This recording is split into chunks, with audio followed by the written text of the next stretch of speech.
In answer to your question before the show, I not only got a coffee, I got 2 coffees. Hey, just like me, I got 2 cans. Hopefully I don't spit anything out like I did yesterday. We're on campus today, folks. It's a twisted trip down double mic to mic Thursday, and we hope you're ready to rock with us. Let's go. Let's go. I can't do it. We'll do it live. Do it live. I'll write it and we'll do it live. Mister, will you please wake up, wake up, wake up, wake up, wake up?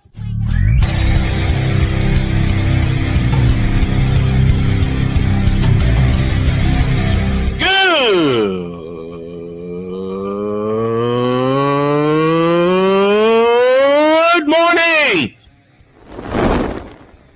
Snowman here to all you Brock Purdy and San Francisco 49er haters. Shut up. I got to thank you, Shane. I mean, whatever happened to the games where breaking 100 points was, I don't know, unusual?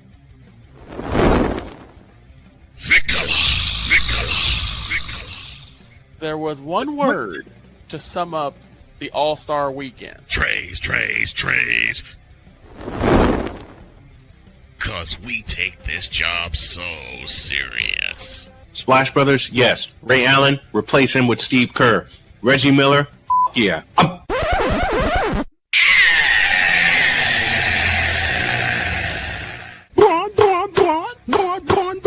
What in the all types of blue hell? The only thing serious about those fields is the headache. Oh yeah! Let's go! Woo! Let's roll, baby. Good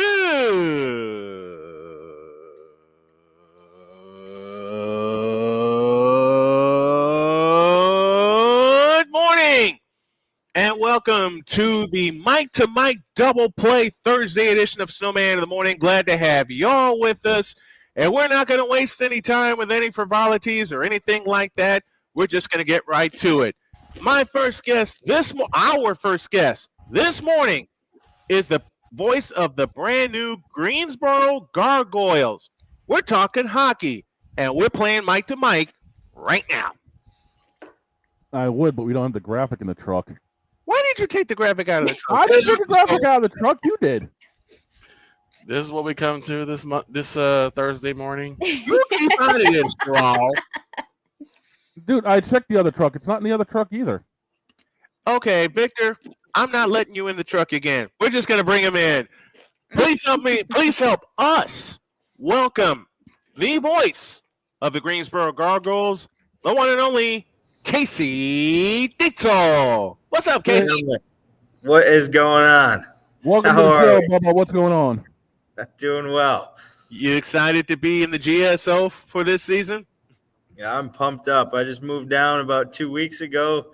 Everything's starting to get set. We're in the arena day by day here. Today's our jersey release, so right after I hop off this, we'll be pumping out the new jerseys for the fans, and a big release coming today at 6 o'clock. They'll be right on sale online after that. So a pretty exciting day here in Greensboro. I have to say, and I've been there because I've announced for a few teams myself, that this had to be a whirlwind for you to get the call and then having to move down to Greensboro and then all of this coming on and the season's creeping right around the corner. I know it's had to be a whirlwind for you, Casey.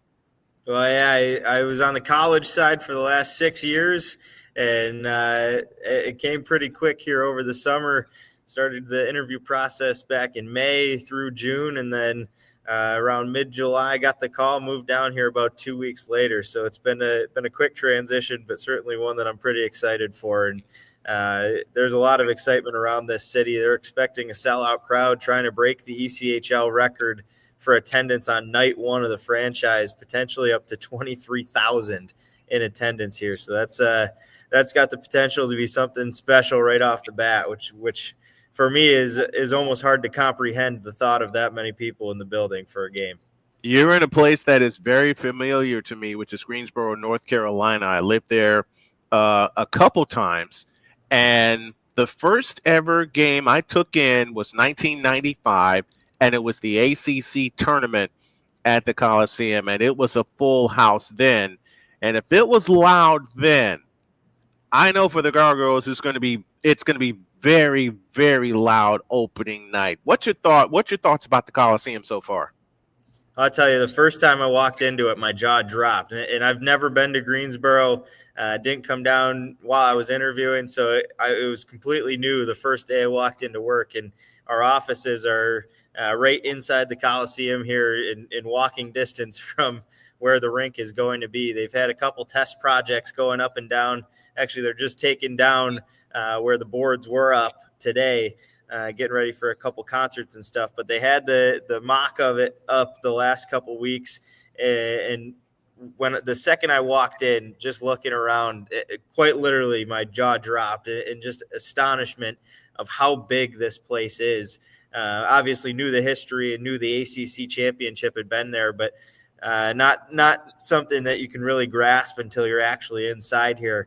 And then now for the last 2 weeks, kind of getting to know the area, getting to know the building, walking around with no people in here, looking around, thinking about the thought of having this place full is something, just completely mind-boggling and building that excitement. But everywhere we walk around the community here, people know about the team. So we're kind of a step ahead for an expansion team because they've had hockey here. They've wanted hockey back, and now this is their chance to get it back. So a lot of people in the community who've had season tickets with the previous teams are kind of already ready to go here. That excitement's building through those people, and that's only going to spread. And then you add on top of it the ownership group being with Barstool Sports and the Spit and Chicklets guys. That's only going to make it, even bigger from there, where that kind of gets us that worldwide grasp on the hockey community. I've seen hockey inside the Coliseum when I lived there once before. It was the Greensboro Monarchs that were there, and they were playing a great final series, 1995, against the Charlotte Checkers, and that went the full 7 games. And it was loud then. You called Clarkson home for the last 6 years in the ECAC hockey conference. Did that on ESPN Plus. What was that experience like? It's everything that I could ever ask for, and now thinking back on it, that it's over everything I could wish to go back to, because it's a small town. If you went and drove through it, you probably would never think about wanting to go back to it. And right, that might have been how my mom felt when we went up when I was in high school as a recruit, but it is the most special place on the planet. I tell everybody that and genuinely mean it. Where a group of people from our hockey team were all together last night, and everybody was crying because that's how much it means to not just myself, but a lot of people there. And it's pretty unique that, over the 6 years I was there, I ran a show and got to meet a lot of the alumni that came back and worked pretty close with our alumni department. And every single person, whether it's people from the 1950s, the 1960s, 70s, 80s, or 5 years ago, everybody still has the same thought on Potsdam, New York. And it seems like not much has changed up there, but it's a small town community. For me, it was great because I probably early on in my academic career maybe needed a little bit of that push and being close with professors and having the right people to get me on the right path. I started in engineering my freshman year. I was about to drop out of school my sophomore year, and that's when I met my public speaking teacher, and I just started working with the student radio during my freshman year. COVID hit, and was kind of getting more into that. I was on the ski team, got injured, so really didn't know what I wanted to do, didn't really have a path set, didn't at all like engineering, and she kind of pushed me towards the communications route. And I loved hockey. I loved working around the hockey teams. I loved the players, my friends on the team, and that was the direction I needed. And then all of a sudden, it snowballs, and I got that little push from behind, and then I was able to kind of make my own journey from there. And a huge piece of that is the small community, small school, because, they really gave me the reins to do whatever I wanted. Where my junior year, we took over the social media, me and one other kid that was a really talented videographer and graphics editor. And I was on more the player relations side, but the coaching staffs kind of gave us full reins where I'd grab the players, come up with a few ideas. He would film them, edit them, and we'd pump them out. And all of a sudden the social media presence, where it was more of a local presence there, went from a following of about 2,000 people to over 10,000 within the year. Then we started a couple radio shows. We started podcasting and had direct contact with the players, both men's and women's teams. That's something that doesn't happen if you go to a Penn State, a Michigan State, Arizona State, these big time schools where we're still, playing against those teams. It's the same caliber of talent that's coming through the doors. But I had a kind of a front row seat and was really fortunate for that in that way. And certainly, Clarkson is the complete reason that I'm able to sit where I am here now in the professional leagues and with an exciting opportunity with this brand new expansion franchise. That doesn't happen without my time there and without the people there that were helping me out. Who are some of the voices you listened to growing up that gave you an inspiration while you were trying to find your way into the industry? I kind of had a roller coaster path. I grew up a huge NASCAR fan, so I would say Yes! Darrell Waltrip. And there you go. DW. So when I was 4 years old, I was a diehard NASCAR fan. So we would put numbers on our bikes and draw chalk racetracks around the driveway, and I would sit and announce them while it was me, my brother, and my sister when we were 4 or 5 years old, and I'd be announcing while we were biking around, trying to keep track of how many laps and whatever, and then after that, I watched a lot of golf. Doc Emmerich is a huge influence on me, obviously for hockey names. Actually, pretty cool. I got a text from him yesterday, and we're gonna have a chance to talk next month, which I'm beyond excited. That's a guy I never thought in the world in a million years I'd have a chance to meet. And that also shows how small the hockey community is. But I think, especially since I've really started getting into it, and like I said, I was an engineering major, so I had no aspirations of becoming a broadcaster. But once I really, started transitioning into it, probably 2019, 2020, guys I've listened to a lot. I'm a Carolina Hurricanes fan, so I really like Trip Tracy. And on the hockey side, analysis was something I had to learn a lot of because I never played. So listening to him a lot, the way he describes the game, trying to find energy and display that passion while still, engaging the fans and giving insight that is teaching to the game. He's someone I think does that exceptionally well. On the Edmonton Oilers side, Jack Michaels is one of my favorite. I've gotten to know him. Had him on our show last year, and a guy who's really close with our head coach. So since I've gotten this job, I've talked to him a couple times, and he's one of my favorite on the energy side to listen to. A guy who's very passionate, a guy I could sit and listen to, all the time. But it certainly on the hockey side comes back every time to Doc Emmerich. I don't think anybody's ever going to be able to match or beat what he's done. With Shoes and on ESPN is certainly a top 10 talent, but Doc Emmerich, is the all-time voice for sure. Yeah, for me, growing up, the Dogs had Jack Edwards for many, many years with Boston. Me growing up in Chicago, I had Pat Foley, and now John Weideman, who's the radio voice of the Chicago Blackhawks for many years, many years, the voice of the Chicago Blackhawks, John Weideman. And for me, it was Pat Foley.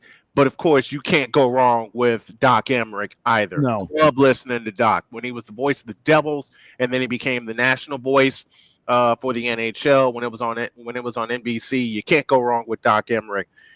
The other thing that is dear to my heart, when I read your bio, the Special Olympics are very, very dear to you and to your sister Paige, who competed in Torino, Italy. How is that? Yeah, it's so my sister has Down syndrome, so something that obviously has been a part of my life since I can remember. She's 2 years younger than me, so I've always been kind of around that and around the Special Olympics, kids with special needs since as far back as I can remember. And this past year, we had a pretty cool opportunity.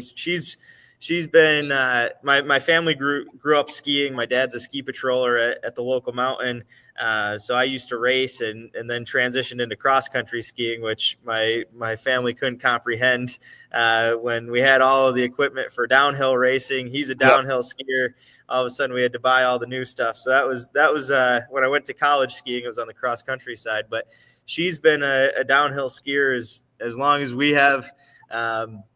She's done more racing than me or my brother combined. My brother plays basketball, and so she's kind of worked her way up. She was on the Special Olympics board with the state of New York the last few years, and then they were talking about inviting her 4 years ago. I think it was in Sweden, and she would have only been 15, 16 years old, so hadn't kind of been out by herself and had to live on her own, because that's a big piece of what the Special Olympics does. That's really cool about the World Games. It's really, a journey for these kids to learn independence, because a lot of what they do with the training camps, they have 2 training camps out west.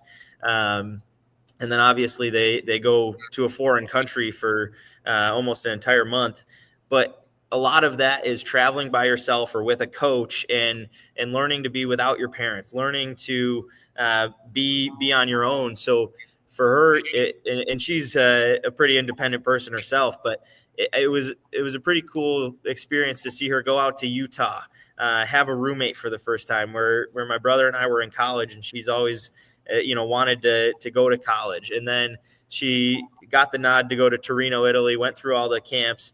And they treat them like standard Olympians that we'll see in 2026 coming up pretty soon. Got all the gear, the winter coats, the polos, just whatever USA merch that you can think of. And I was always joking that she couldn't have been a little bit taller, so I could steal some of that stuff. But she's probably 4'10", so that's not going to fit on me.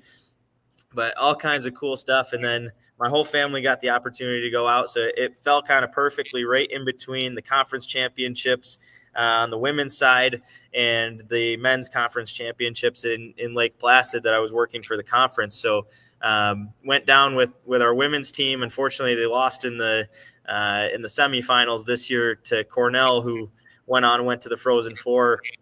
And then flew out the next day, went out to Italy. My family, my girlfriend came out, her family came, and got to tour Italy for about 13 days and flew back right in time to make it to Lake Placid and work for the men's trip. But now from that, she's been able to get so much more out of it. She just actually yesterday moved into Syracuse University and is going to be going through their 4-year program there. So, which is pretty cool. They have a BOCES program. They live on campus, live in the dorms 4 years. They take classes. So she's going to be taking, the same classes that I would take. And I think they have a little bit different curriculum on a pass-fail basis, but she's a full college student all of a sudden. A lot of that stems from, what the Special Olympics kind of brands and teaches kids on independence from a young age, which is pretty cool. This Mike to Mike, you meet some of the coolest people, people that are just getting started in the business. Some people that have been in the business. Of course, we have Bill Schoening on as a very dear friend. This fella right here, folks, is going to be one of the newest voices of hockey. If you haven't tuned him in, I suggest that you do. Greensboro, get ready. You have a fabulous voice for your Gargoyles. Casey Ditzel joining us here as we kick off the Thursday edition of Snowman in the Morning with a little Mike to Mike, getting to know him. Casey, love you very much. Thanks for coming on, and we hope that you come back. Yeah, appreciate it. Anytime. You got my contact. Thanks for having me, and it was a lot of fun. Thank you. Thank you very much, Casey. There's a way to start the show. Oh, yeah. Man, just talking about some of those voices we had growing up. Like you said, I had Jack Edwards up here. Guy said he was a NASCAR fan with DW. I mean, I'm thinking immediately back to guys like Benny Parsons and Wally Dallenbach for color. Obviously, Alan Best. Eli Gold. Eli for the analysts. Alan Bestwick, Bob Jenkins, the poet laureate of the pavement, Ken Squire. Ken Squire. There's a voice we haven't mentioned in a long time. Of course, Victor and I, growing up in Chicago, we've had Neil Funk, Stacey King. We've had, of course, the two I grew up with, Jim Durham and Johnny Kerr. Jeff Joniak, Ed Jeff Farmer, Joniak, Hawk Harrelson, and one of my other heroes. Yep, and one of my other heroes teamed with the late great Ed Farmer, John Rooney, who is now the voice of the St. Louis Cardinals. You know about Gene Honda? The public address voice of everything. Of everything. Anybody who doesn't know Gene Honda, longtime PA voice for the White Sox. He's the PA voice for the Blackhawks. He was the PA voice for Illinois for some time, which is where he graduated. And if you all know his voice, he was also the voice of the Final Four for many years. Not to mention Dave Bennett as well. Flipping it back here to Boston, Sean McDonough, Don Orsillo, Jerry Remy, for the Celtics, Gorman. There have been some iconic names that have gone through everywhere. Johnny Most, long time Celtics voice. Lakers side, we all know this legendary voice. Chick Hearn, long time voice of the Lakers. And of course, someone we're going to be talking about later on here in the show during hour 2, the legendary Marv Albert. Yes. Who was the radio voice of the Knicks for a long time, and then he went national and took it over, and of course that was the end of that. And of course you can't forget guys like Gus Johnson, Kevin Harlan, Gus Johnson, Skip Carey. A Pizzle mentioned to us Skip Carey, Harry Carey. Chip Carey, who was a longtime voice of the Braves, now it's the television voice of the Cardinals. Yep. 3 generations in. Joe Buck, Jack Buck. Yep. Here's an underrated voice for hockey and for baseball, Gary Thorne. Yep. Yes. Gary Thorne was the longtime television voice for ESPN when they first had hockey. One of my favorite voices now, Bob Wischusen. Yes. Television voice at ESPN. He does college football. He does NHL, and he's the voice of the Jets. And Gil, I am blanking on his name. Is it Gil Santos? Yes. The Patriots. Yes, Gil Santos. Gil Santos. Yes. Still doing it. Oh man, how can you go wrong with Gil Santos? You can't. You just can't. We some of the television voices we grew up with, the late Keith Jackson, Al Michaels, the late great Dick Enberg and Merlin Olsen. Dick Stockton, longtime voice of the NBA and the NFL on CBS. You can go at Bob Costas too. Bob Costas. Oh my God, Bob Costas. The Vern Lundquist. The Vern Lundquist. Underrated voice right now, Brad Nessler. Yes. Y'all want an underrated voice? There's the name for you, Brad Nessler. And people that are like established that we know we talk about very, very much. PA himself, Paul Allen. Paul Allen, yes. Al Michaels. 23rd year with the Minnesota Vikings. God love Paul Allen. There are those that aren't with us anymore, like Pat Summerall and John Madden. Yep. Dick Enberg, as I mentioned before. Frank Gifford, who was the voice of Sunday Night Football before Al came in. So many amazing names that have gone through this, man. Men and women, because I've worked with men and women. I tell you what, when women call basketball with me, it was a joy just to hear their knowledge. We got a voice with us, Allison Moran. Yep. Yes, Allison Moran, one of the sweetest women you'll ever know, but she knows her stuff when it comes to sports. She's here every week, folks. Yeah. So when I ask people to be on to do our mic to mic, there's a reason.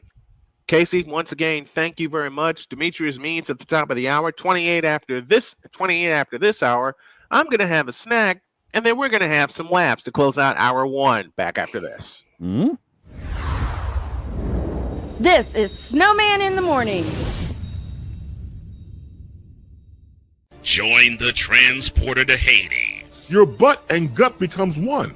Join the reformer of hooker whores. This is my daughter, Placenta Booty Johnson. Join the bronze car. Whenever you are in distress, take off your baseball cap and throw it in the air. Join your very own superhero of broadcasting, Chris Bass. So whatever color crayon they get, they palm it and do 2 circles, and that translates to, I can beat up black people. As she takes you through the week's paces in Baseline.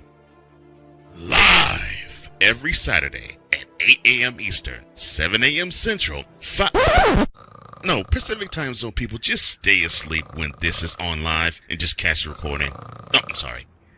Exclusively on the Chris Bass YouTube channel.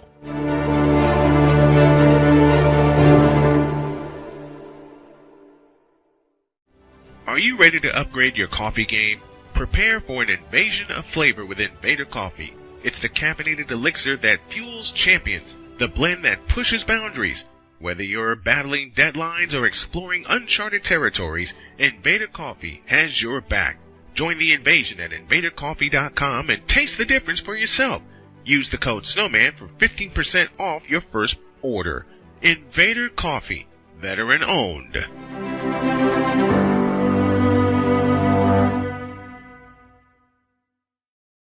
Sports bettors, listen up. Your favorite sportsbook, BetUS.com, is back and in our 30th year of action. With live in-game betting, incredible odds with daily odds boosters, props and parlays, fast payouts, and exceptional one-to-one customer service, we got it all. And when you sign up today and use the code Snowman, you will get a 125% deposit match on your deposit. Log on to betus.com or call 800-792-3887. That's 800-79-BET-US. BetUS.com, where the game begins.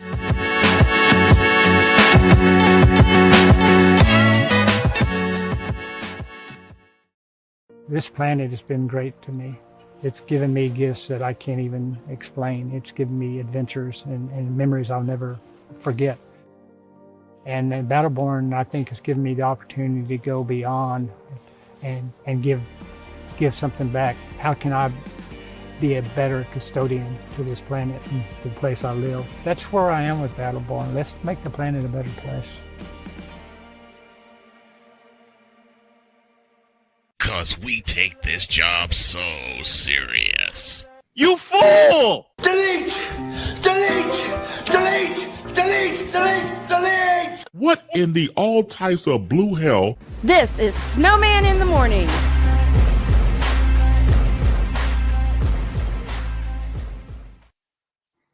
To all you sports fans out there, who are some of the voices that you grew up listening to or watching and listening to? Let us know in the comments down below. Hi, I'm Kathy Engelbert, and I'm ruining the NBA, WNBA. Hi, I'm Adam Silver, and I don't know what the heck I'm doing.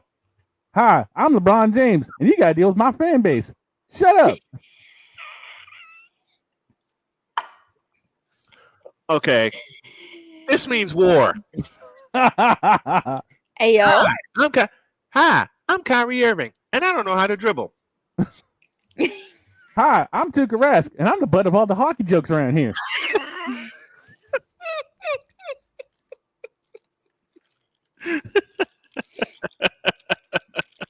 Yeah, Hi, I'm Run, and I stole money from charity. Oh. Okay. Hi, I'm B Shoujo, and I don't know how to run a business. No, Gun Run is the guy who owns V Shoujo. I'm still putting it on him. Hi, I'm ESPN, and you got to have $30 extra to watch WWE now. Deal with it. I'll get into that later. Open the garage on that one right now. How did I know? How did I know?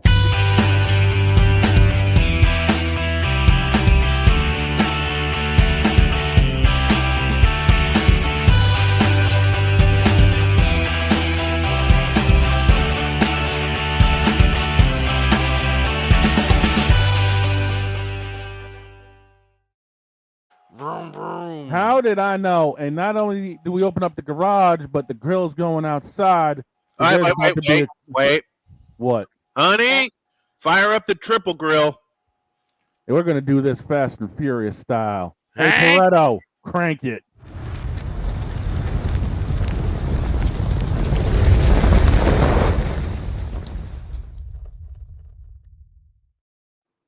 He's all yours. Y'all can hang around for this one. Trust me. Okay. Oh, boy.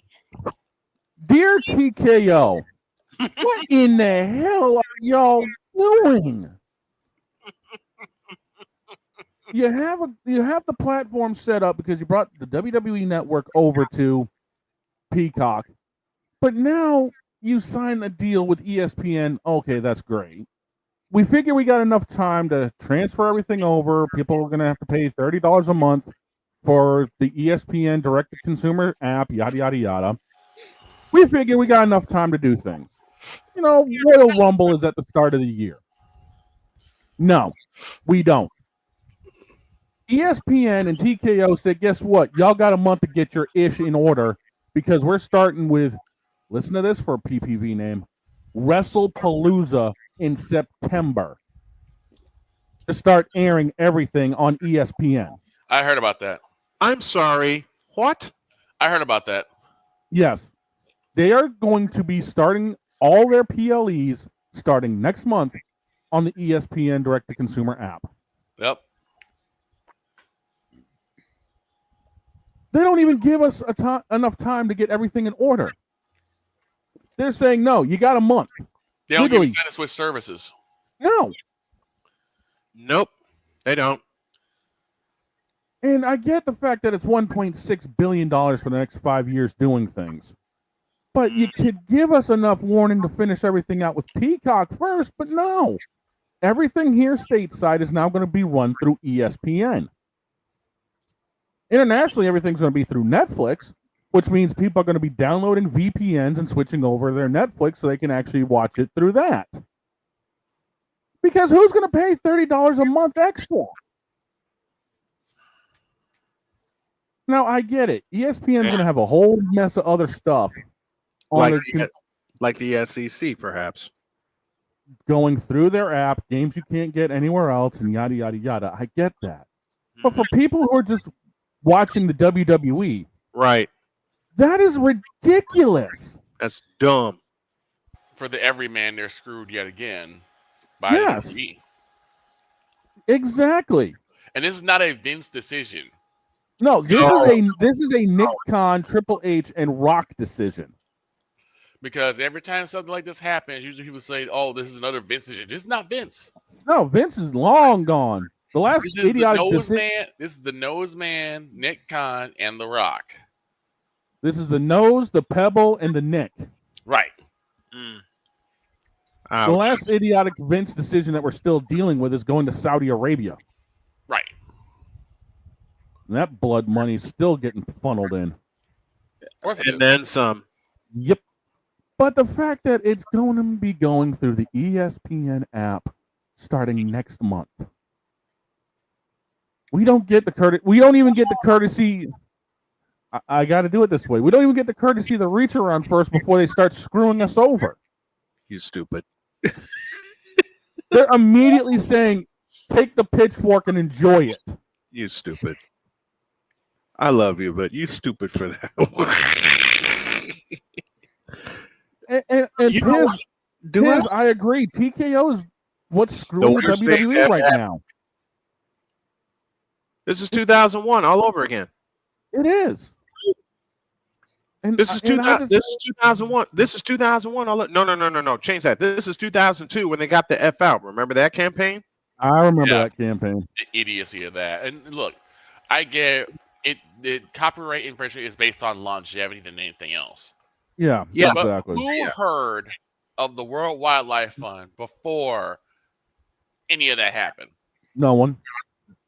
They poached it. Well, yeah, no, they had it before because they were. I think they were like a decade before WWF was even conceived. Well, you got to figure originally the WWF was the WWWF, and then they shortened it.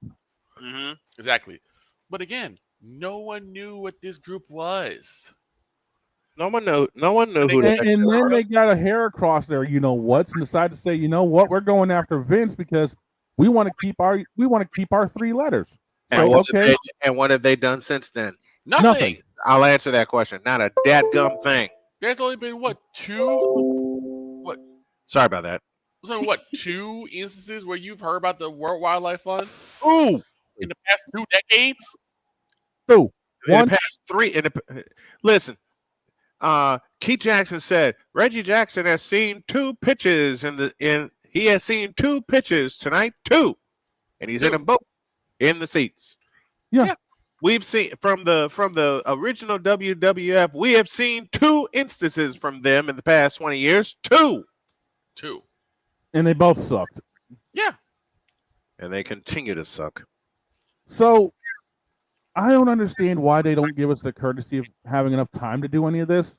I guess they want to get their money hungriness out of the way now and just say, by the way, instead of 5 years, it's going to be 5 1/4 years. You got to deal with this. Well, we kind of figured because as soon as they started putting a lot more WWE programming onto ESPN with Stephanie's talk show and all the interviews with Triple H, and not to mention, they kind of knew it was going to come around the pipe. Yeah, and not to mention, there are a lot more people that have been writing about it also. Yeah, and here's the thing. Here's the other thing. Before this move, ESPN covered both companies, WWE and AEW. All the AEW stuff on ESPN is now gone. Every last bit of it has been scrubbed from ESPN, which proves where ESPN's loyalty is going to be from here on out. Mm-hmm. Which has me worried about what's going to happen from here on out with the WWE.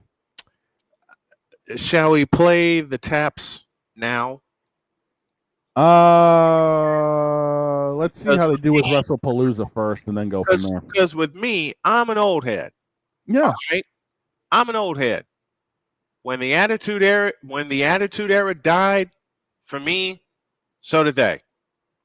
Forgive me, y'all need to forgive me, but except for like special instances, like Stone Cold riding a 4-wheeler down the aisle in Houston. Return of the Dead Man in WrestleMania 20. Yep. Which we all watched, by the way, Snowman, if you remember. Yes, we did.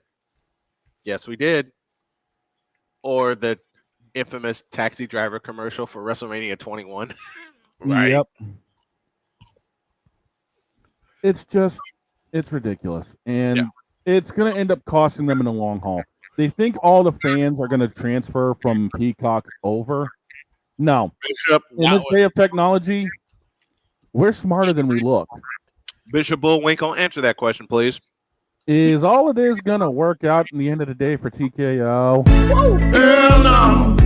To the no, no, no. Hell to the no. Hell to the no. To the no, no, no. Just, how long y'all think it's going to be before we start seeing random sightings of LeBron James and James Harden on the Harden? I give it 2 months. I mean, we've already had Tyrese Halliburton and whoever that clown is in New York show up. You're probably going to end up seeing like Logan Paul or Grayson Waller versus LeBron James. You already seen Logan Paul. Yeah, I'm talking about like in like a total like gimmick match. Grayson Waller versus LeBron James or something. And LeBron will probably take it on. And I have about... Oh, he'll probably win. They'll probably put him over. LOL, LeBron wins. I got 100 curse words for that, but... Speaking of which, my head is hurting because something I received last night. All right, well, you know what? TKO just got crispied. I got to yank it off the grill.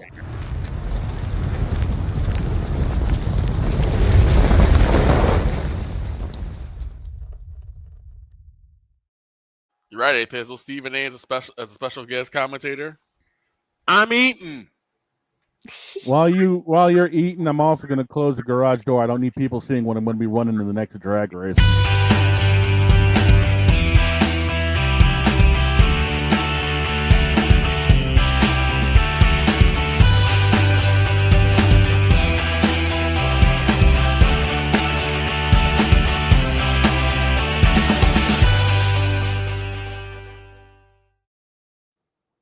All right. So what's been making your head hurt, Vic? Do you really want to know? Yes. We got time. Because if you do, you're going to have to cue something up for me. What do we And that is? Do I really need to hit the button? Yeah, you do. Oh, That's what no. I'm asking. Do you really want to know? Hit it. Oh, shit. In a world where partial greatness is celebrated and total greatness is shunned, there stands to be a figure on the lips of those who love him and those who hate him. The inane comparisons to Michael Jordan and Kobe Bryant continue and has existed since 2003. There is no end in sight, for the battle between those who unconditionally love and unconditionally hate him wages on. These are their stories. Welcome to the Bronzexual Confessions. Oh, I swear to God, I'm going to have to spray paint these purple at some point. So, I have a friend of mine who is in my Discord, and we call him our residential troll. You suck! Because he likes to troll people. Sounds like a few people we know around these parts. He watches the show, and he tells me, you know, I know that whenever it comes to like bronzesexual stuff, you always say that you don't look for it, it finds you. I'm like, yes, that is a fact. It finds us. He said in the stupidest locations too. He said, well, allow me to give you my contribution. And I was like, please, you don't need to do that. Oh no. He sent me a video from actually a YouTube channel that I like. Uh-huh. I believe it's a Dreams Pro. Oh, Yep. I know Dreamers Pro. I know that channel. Yes. I'm a follower of them. Mm-hmm. So I was looking at that. House of Highlights. I know that YouTube channel. I love House of Highlights. Was I reacting know that channel to well. a video where someone said, Oh open no. it, please. Open it. Quote. Michael Jordan's 6-0 record is the most overrated stat in sports. Close quote. Give me the Wonder Bread Choir, please. And now a selection for the Wonder Bread Choir entitled Dog. Overrated my ass.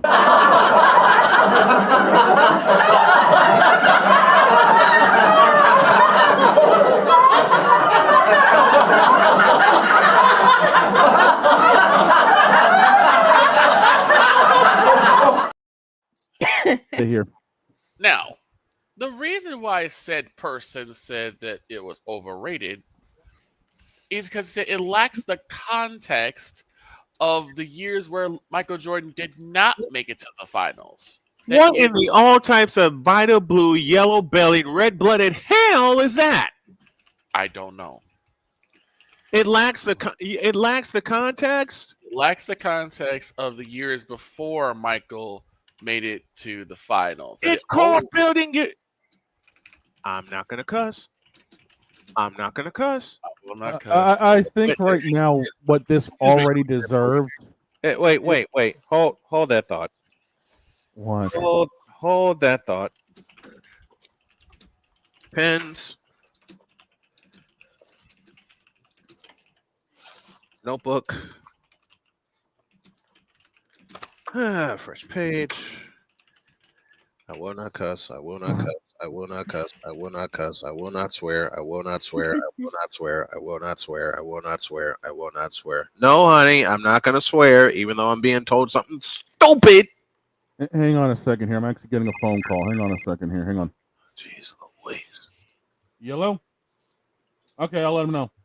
Maury called and said that dude's a troll.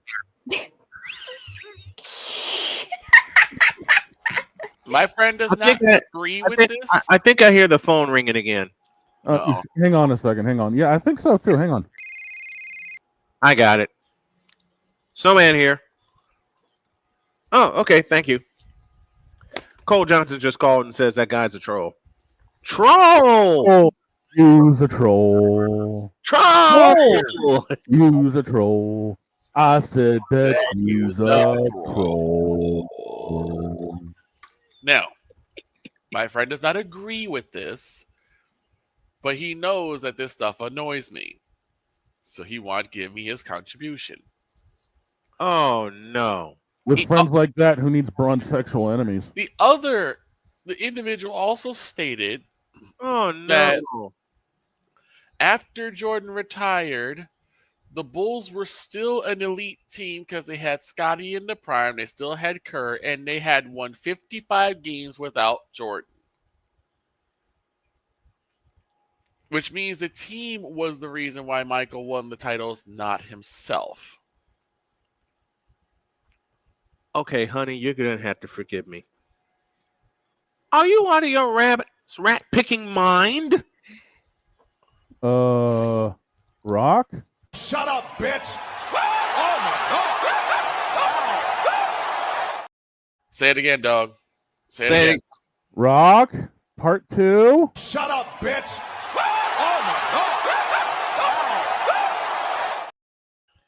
I sat there and I was like, are you serious? How does any... So he's... Continue, Victor. What this proves to me is that there is no logic when it comes to the bronzesexuals. We warned you of that. The fact that... Logic with bronzesexuals. That's about as bad as trying to figure out if somebody spoke English. English, do you speak it? I just need to get That's that about out as of my head. That's about as bad as V-Show Joe and Gun Run trying to team up and do something together. Ow. I still don't think he understands you guys. Dude, Gun Run is V-Show Joe. Yeah, Gun Run is the owner or president of V-Show. Well, I'm splitting them in half for this purpose. Well, he no longer has V-Show. V-Show is done. Yeah, V-Shoujo has gone bankrupt. I'll correct they you don't on have this any one. talents. I'll correct you on this one, boss man. Let's just say V-Shoujo Ninja Sanji trying to do something. Yes. But anyway, all that. By the way, I actually snuck a Ninja Sanji burn in during my broadcast last night. Wait, what? Please tell me what you said. Please. Hold on. Let Victor finish. Let me close this up, and then we'll get right to that. Just. I don't know what to say. I don't know what to do. I just need to get that out of my head. Otherwise, it would have stuck in my head for the next 2 weeks, and I would have probably run into a brick wall. So get out of my face, you thirsty bitches. Screw you. We're done here. In a world where logic and sense fly. Apparently, we're not done here. Hammer. Oh. Oh no. Here it comes. Context, eh? You really wanna, you stupid bronzesexual, you really want to talk about context when you are in love with a player that cannot play at all? Really? So you think it's a... Get out of my face, you thirsty bitches. In a world where logic and sense flies completely out the window, while purple and yellow glasses are donned, rises a figure who encourages ridiculous, undying loyalty. Good Lord, I'm about to throw up. This has been yet another installment of The Bronzesexual Confessions. Okay, dog, spill. What happened? Okay, since we got a minute before our other guest comes in. So I'm commentating on the Martinsville truck race for Sim Racing Media. You know, we got the Outlaw Sim series we're covering Wednesday nights. Nice. And the producer has a graphic of a positional chart that looks a lot like what you would see for like the New York Stock Exchange. Yeah. Yeah. And somebody was tracking way down and kind of kept tracking down. And I was like, why does this look like what happened to Ninja Sanji after all their talent left? Unfortunately, some talents are still there, though, Don. Yeah, but I still brought up the fact of why does this remind me of Ninja Sanji's, Stock Exchange? So I snuck in a subtle. I snuck in a subtle little burn. I will say the stock exchange is about to go down even more because in a week, one of the most beloved and most popular remaining VTubers is getting the hell out of there. Can't say I blame him. Cannot say I blame him. And she's gonna take most of the fans with her. Good. Oh boy. Free them! Free them, Rosemi! Free them! So again, a nice little subtle burn when I had the opportunity because it was just there. It's like Cleveland. It's just there. Just there. It's like Shedeur Sanders in Cleveland. He's just there. I do have something for Snowman though. Oh, we got a few minutes. Because I'm afraid. Just got a chance to watch some stuff from ESPN, and they were talking about the Indianapolis Colts and their decision to select as QB1 for the Colts Daniel Jones. And people basically said they felt really bad because Anthony Richardson's career could be over. Anthony Richardson's career never got started. Give me this camera. Oh boy. I cover the Colts on an alternative play-by-play basis, and I do it for Snowman Sportsnet. Anthony Richardson's career never got started. He's been finished since the first time he banged his shoulder on the turf and didn't get up. Yeah, he's been injured. And to me, Anthony Richardson seat out when he tapped his head. Down. Take the camera away. Because if I say anything, I'll get in trouble. You know what? We'll save our break. We'll save our break for later. Let's go to Virginia, shall we? Okay. And Virginia. Have a little more mic to mic. All right. Sounds good. Part 2. How about we welcome a fellow whose biggest inspiration is the legendary Marv Albert. Hey. Yo. He played hoops. He's a New Yorker. And, well, what can I say? He's putting his jacket on, so he's really ready to get down to business. Let's have some fun. Let's go to Virginia and welcome the legendary Demetrius Means Business. What's happening, Snowman? What's happening, Bubba? I'm doing well. How you guys doing today? Good. Doing How are pretty you, good, sir? man. Doing pretty good. You are here with us, so we're doing fabulous. Okay, to welcome a legend like you to a little session of mic to mic, man. Listen, you grew up with a voice that we grew up with that's synonymous with basketball. That, of course, is the great Marv Albert. How many times did you practice his voice calling games? Well, I never did it calling games, but I entered a lot of Marv Albert contests because I used to imitate him as a kid. Ever since I was 12 years old, I would sit by the radio and listen to him and mock him. And when he was on TV, I would imitate him as well. And so over the years, I've been involved in a lot of Marv Albert contests and won some money, believe it or not, and just had a lot of fun with it. You know, because Marv would be, oh, let's leave the Celtics 65, 64, smaller. That counts. And I thought I had a great impression of Marv Albert.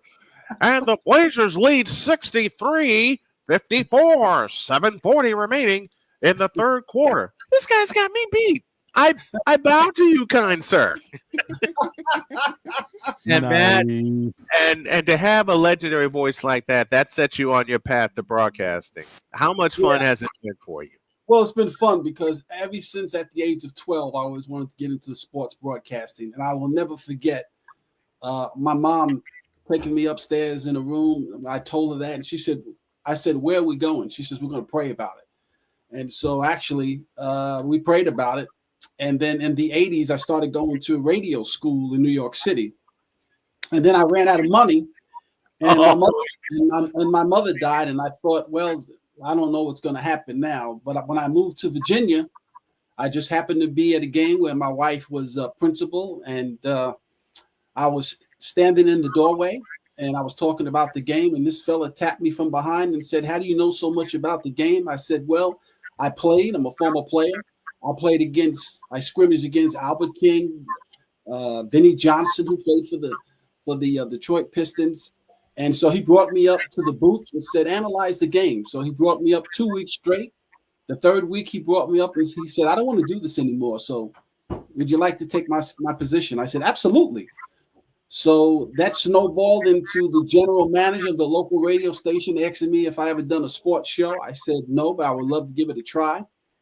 And then I just started going to different radio and television conferences to work on my craft. And I've been on my local radio station. I broadcast for them for 25 years. I've done 460 basketball broadcasts, 178 sports shows, and then just started filtering out doing college ball locally. And so it's been fun. So the goal has always been to get to the next level, which is with the network. But if it doesn't happen, that's okay, because I've had a lot of fun. I've met a lot of people. This is a position that's also given me the opportunity to be a mentor to young people, to kind of guide them and direct them when they ask me how I got into broadcasting, how I got started. And also growing up in New York City. You know, I was a kid that grew up who struggled in school. And I had a teacher tell me that I would never be anything because I struggled in school, because I lived in a housing project, and because I was Black. But I never held that against him, because I really liked this teacher. And he said it in a nice way. He just had things wrong. And so, believe it or not, in the 90s, in like 98, he sent me an email. I have no idea how he got my email. He saw all the articles that were written about me, and he started following my broadcasting career. And he said, look, I just want to ask for your forgiveness. And I said, hey, man, I forgive you. You just propelled me to move forward. And I wasn't going to give up on my passion. You never give up on your passion, because growing up in Chicago, myself growing up on the South Side, you had Marv Albert, I had Jim Durham. And Jim Durham and Johnny Kerr got me ready for Bulls basketball. And I was a faithful listener, especially during the old simulcast era, because the games were on Sports Vision for many years. And I just started recording the games and trying to repeat everything I heard, from Jim Durham and Johnny Kerr's boys to PA announcer Tommy Edwards. We had Tommy Edwards in the stadium.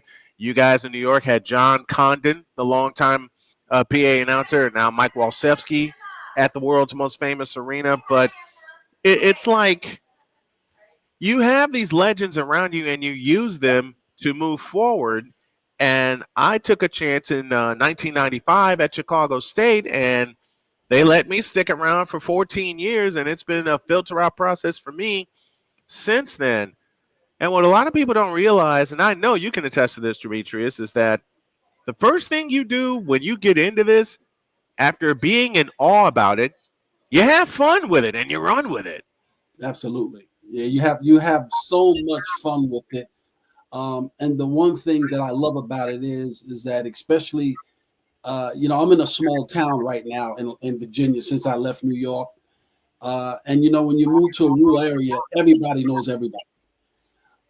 And so when I first moved here and started broadcasting, it was, and I heard the noise. They called me a come here, because I wasn't from Virginia. Mm-hmm. And they were like, who is this guy on the radio? Who is this guy? Right. Once they got used to me, I was told by many of the listeners that we couldn't wait to get home to turn on the radio to listen to your sports show or to listen to a game that you were broadcasting. And I have to give big props to my broadcasting play-by-play partner, Carol Ashburn, because he allowed me to be me. And without Carol, there would be no Demetrius Means to be successful in broadcasting. And he's been my partner for 25 years. And we stopped broadcasting in 2020. Carol, believe it or not, now is just turned 93. But wow. This guy has the energy. I used to kid with him all the time. You got more energy than vitamin A, B, C, and D. But it's always nice, because I've never looked at broadcasting being about me. I've always looked at it being where I could put a smile on somebody's face or share information of something that they didn't know, or they stop me and say, hey, we really enjoyed that broadcast. We couldn't wait to hear you back on the air, whether it be your sports show or broadcasting the game. That's what it's all about. And it's about helping others because, you know, I tell people this all the time during guest speaking appearances or no matter where I go. You don't make it on your own by yourself. No, you're only successful from the people that God put around you to help you. And so I've never taken the attitude that it's been about me. And so I'm just thankful for the opportunity. You know, Victor has been my partner for 17 years back home in Chicago. And Victor said to me, "Can I have the mic for a quarter?" One night we were doing a game. And I kept thinking, okay, how am I going to spring this on him?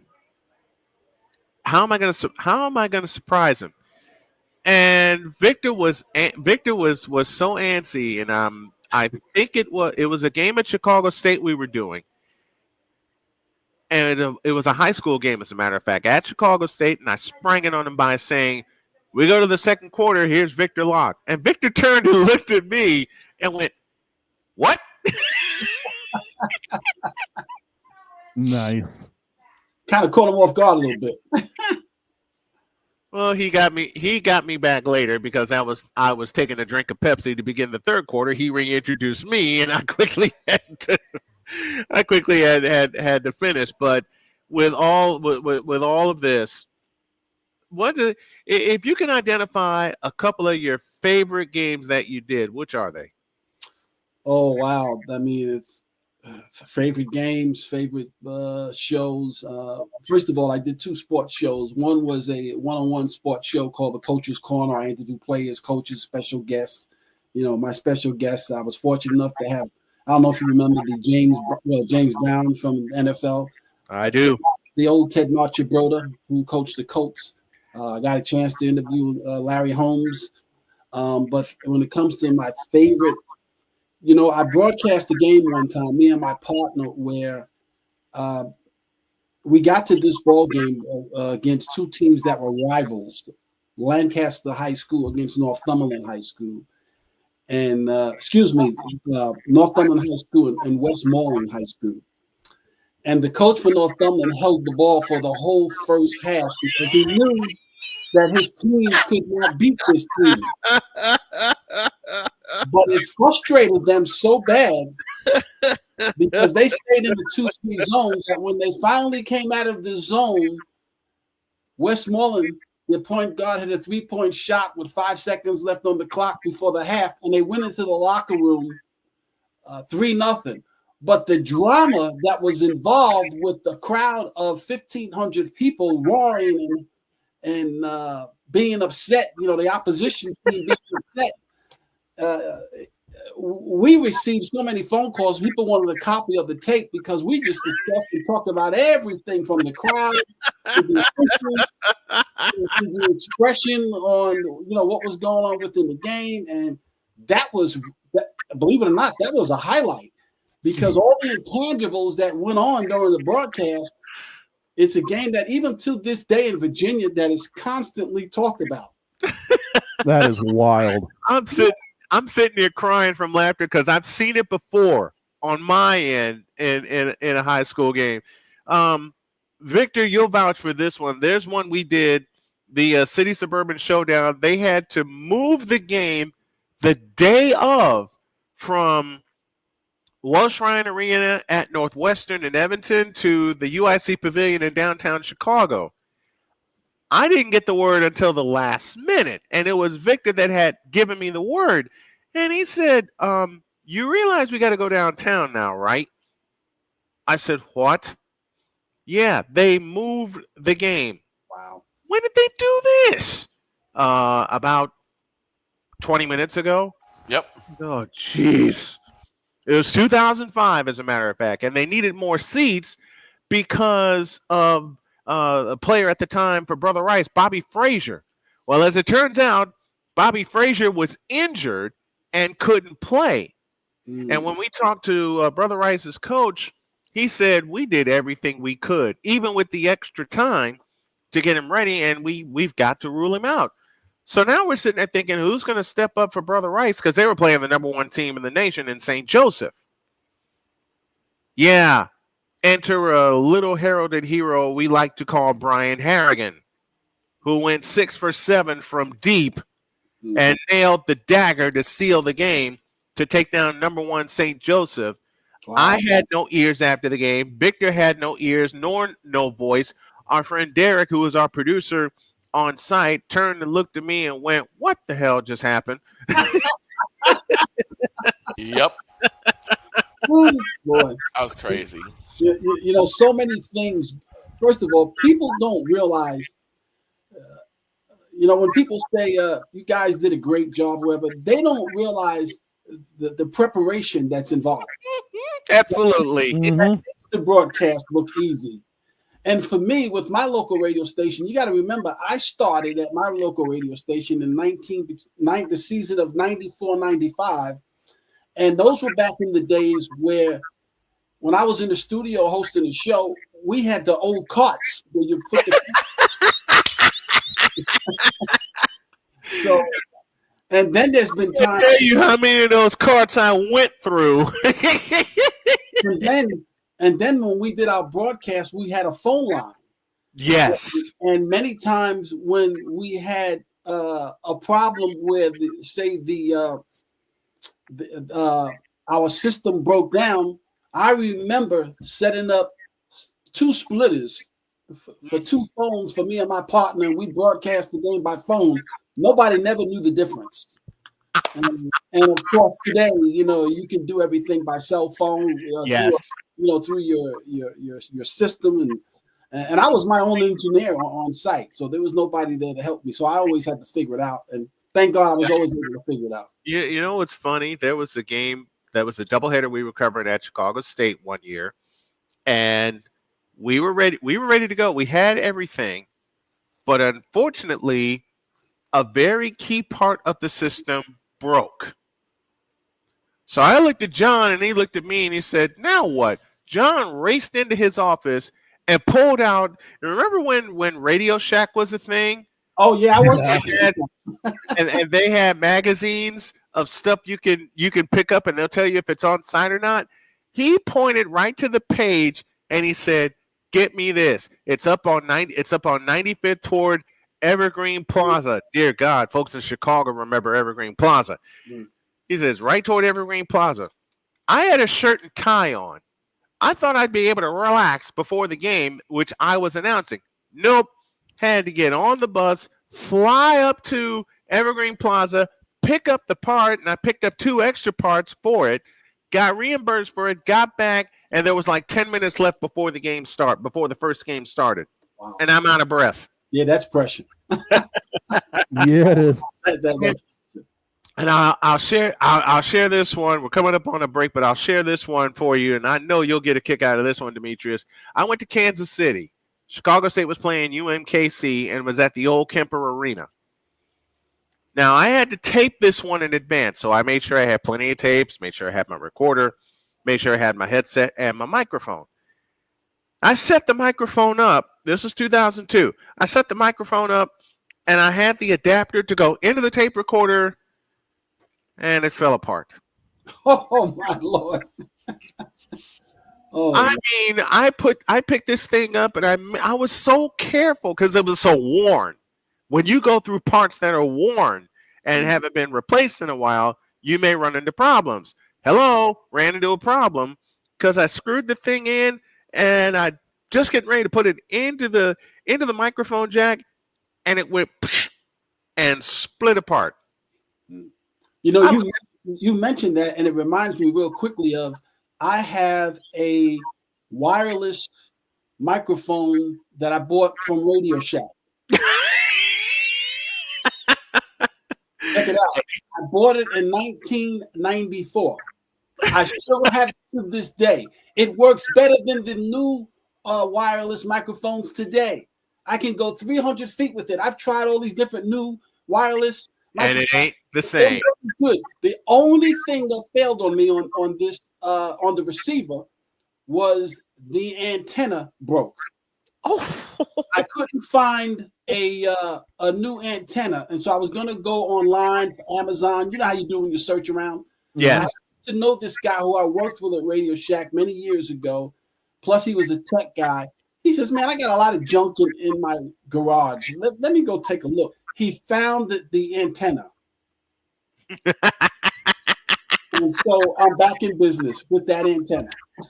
Victor and I brought a wireless set from Radio Shack because when we were doing summer baseball, doing travel baseball, our boss wanted us to try doing the announcing in the stands, to try to get the fan experience. I looked at Victor and he looked at me and we're like, how the hell are we going to do this? And then it hit me before we went home that night. I said, we need to stop at Radio Shack before it closes. Man, we're not going to find a Radio Shack before it closes. Trust me. There will be a Radio Shack that will be open beyond 8 o'clock. Wow. Where are we gonna find it? We had to go all the way downtown. We had to drive an extra 25 minutes downtown. I raced in, found the exact system, grabbed it, didn't have time to test it, didn't have time to do anything. I grabbed it. How many did I grab, Victor? Like 4 packs of 9-volt batteries? Just in case. I think it was 5. 4 or 5 packs of 9-volt batteries, just in case.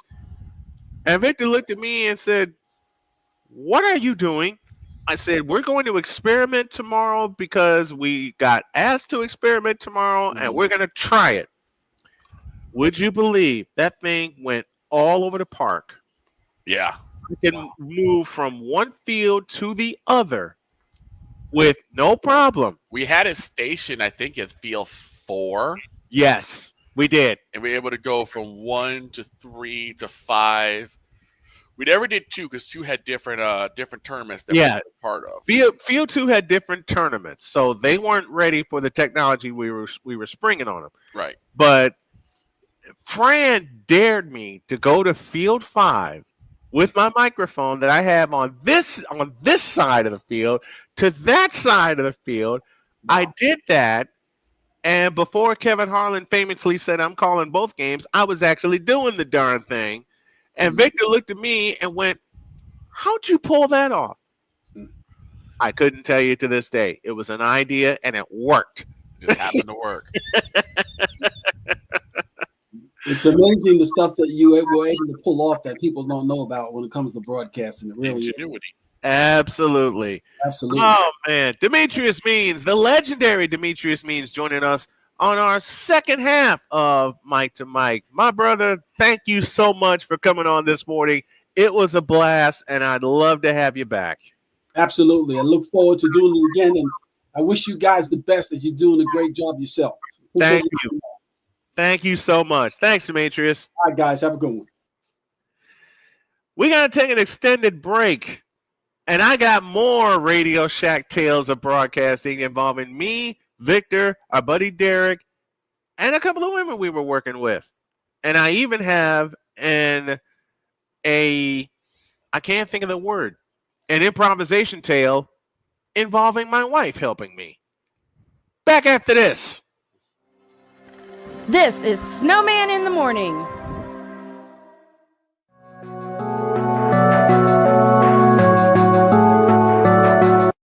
I want to do a TED Talk, but I don't have anything to talk about yet. I'm getting there. Life is for the living. We're not here that long. You can learn anything you want to learn without any money spent. What do I really enjoy? What do I really want out of life? I am your host, WIZE. Are you in a life holding pattern? Well, this is for you. Welcome to the Stuck in My Mind podcast. Live every Monday, Tuesday, and Wednesday at 4 p.m. Central.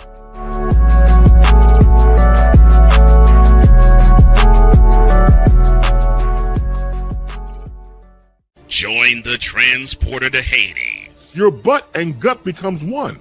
Join the reformer of hooker whores. This is my daughter, Placenta Booty Johnson. Join the bronze car. Whenever you are in distress, take off your baseball cap and throw it in the air. Join your very own superhero of broadcasting, Chris Bass. So whatever color crayon they get they palm it and do two circles, and that translates to I can be the black people. As she takes you through the week's paces in Baseline.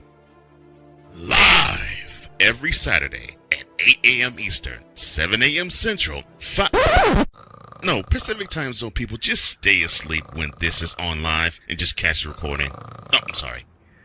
Exclusively on the Chris Bass YouTube channel.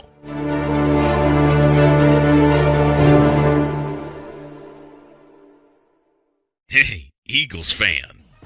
Join my man Cool McCain and a host of others as they break down every single game, every single week in an objective manner, and also from a fan's perspective as well. Remember, this cast feels just like you. Nobody likes you. And you don't care. Fly, Eagles, fly. Eagles Elite Podcast. Every Wednesday at 8:30 p.m. Eastern on YouTube and other podcast outlets.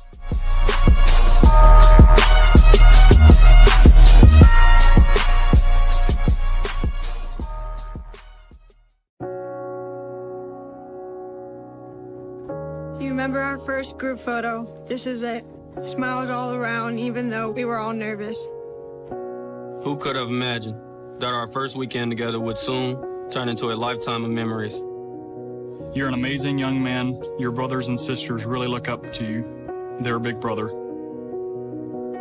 It's so cool to watch the adult that you've become, and you really have done as much for us as you think we've done for you.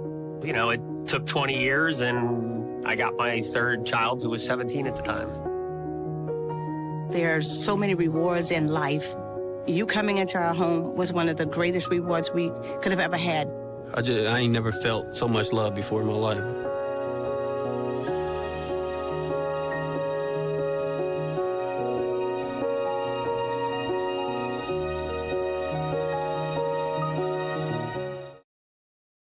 Whether it's news, the largest egg producer finds bird flu in chickens at a Texas plant, weather, devastating tornadoes rip through the heart of the United States, inspiration, a breast cancer survivor completed the journey of chemotherapy and now begins a future one of matrimony, or sports. Michael Jordan is shown on a photo with Diddy. LeBron James has a video extolling the virtues of a Diddy party.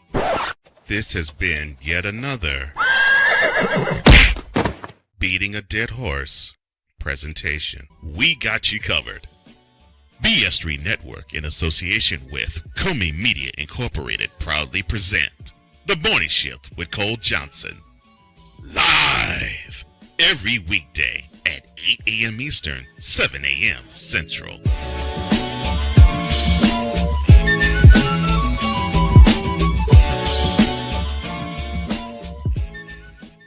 Hey everyone, I'm joined by my old friend, Mr. Ellis Williams, AKA Mr. Biggs. You called me and you told me, you said, man, I got CarShield and it worked. What made you get it? I have this old SUV and I know the manufacturer warranty is about to run out. I didn't want to get stuck with expensive car repairs. Right. So I gave CarShield a call. Coverage was very affordable and there was no long-term contract. A few months after that, transmission went on my car. I took it to my mechanic, they called CarShield and saved my family on $2,400. CarShield is America's #1 auto protection company. Their administrators have paid out over $1 billion in claims and cover most vehicles from 5,000 to 150,000 miles. You'll receive 24/7 roadside assistance, courtesy towing, rental reimbursement at no additional charge. Give CarShield a call today before it's too late. Remember, CarShield cars go farther. Protect yourself now against expensive auto repair bills. Call 800-513-9263. SeatGeek is the ticketing app for fans like Boomstick Lady. No free throw is safe from the roar of her sticks. SeatGeek helps her find a seat in the direct eye line of the shooter so she can sit where her boomsticks make the biggest boom. Everybody okay? SeatGeek handles the tickets to sports, concerts, and more, so fans can fan. Mister, how do you operate this Twitter thing or this Instagram thing or whatever the heck? You're supposed to know all this stuff. Anyway, welcome back to the show. This is Snowman in the Morning. Thanks to our stations, WSDB, WJKS, along with WSMM, KSRN in Arizona, and WBWS in Chicago. That's your station ID, and I believe we have a scoreboard update to get to. Where you at, Vic? Let me unmute so that it actually. All right. I've done that. Too many times. Right. Oh, man. Victor, how many times have I done that by mistake in 12 years? I remember one time, I think I did it for like 10 minutes, and I was wondering, why can no one hear me? I checked the connections. I checked my computer. Everything. I'm like, let me check. That is why the mic was muted. You're muted. All right. Time now for the Snowman, SeatGeek, Scoreboard, Cutie Queen update. I knew that was coming. No. SeatGeek, where fans can fan. Lone game yesterday for the WNBA. The Sparks beat the Wings 81-80. Man, that was a nice game. Buzzer beater by Kelsey Plum won it for the Sparks from Los Angeles. I do really want to see Kelsey versus Caitlin. Like a real straight up fight between those two. Right. All right. Today's game. It'll be a 50-point game. First one to get 50 points is an automatic win. Hey, I'd be okay with that. All right, today's games go this way. Mystics take on the Suns. The Chicago Sky take on the New York Liberty. Minnesota Lynx take on the Dream. And the Mercury take on the Aces. But I know one game I'm going to be checking out, and that's actually for tomorrow, which is the Minnesota Lynx taking on your Indiana Fever, where Snowman will have the call. 7:30 is our tip-off time. 7 o'clock is our full pregame show. And Paige Becker set a record last night, 44 points. Nice. First highest scoring game by a rookie in the WNBA. To Major League Baseball we go. All right, to the Diamond we go. Pittsburgh Pirates beat the Blue Jays 2-1. The Phillies over the Mariners 11-2. Astros unfortunately drop another one to the Detroit Tigers 7-2. Just shows how hot the Tigers are. Yes. The Guardians lose to the Diamondbacks. The Marlins beat the Cardinals. The Mets lose to the Nationals. The White Sox unfortunately get blanked by the Braves 1-0 on that one. The Yankees beat the Rays 6-4. The Rangers beat the Royals 6-3. The Athletics beat the Twins 4-2. The Cubs win again. This time over the Brew Crew 4-3. Can't believe that happened. The Rockies beat the Dodgers 8. I hate the Cubs. I do too. And the Angels beat the Reds 2-1. And the Padres beat the Giants 8-1. Now, today's games go this way. Dog, you got our matchups? I got them locked and loaded. Let's do it to it. All right, 12:10 p.m. The high noon game is going to feature the Minnesota Twins taking on the A's of California / Oakland / Anaheim. You get the idea. Who's in the hub? / Las Vegas. In the go-home game, you have Jack Perkins at 2-2 for the A's versus the lack of record. Jose Urena, I believe, is making a spot start today. Spot start, yep. 1:10 p.m. features the Texas Rangers going all the way to KC, take on the Kansas City Royals. Patrick Corbin at 6-9 versus Michael Lorenzen at 5-8.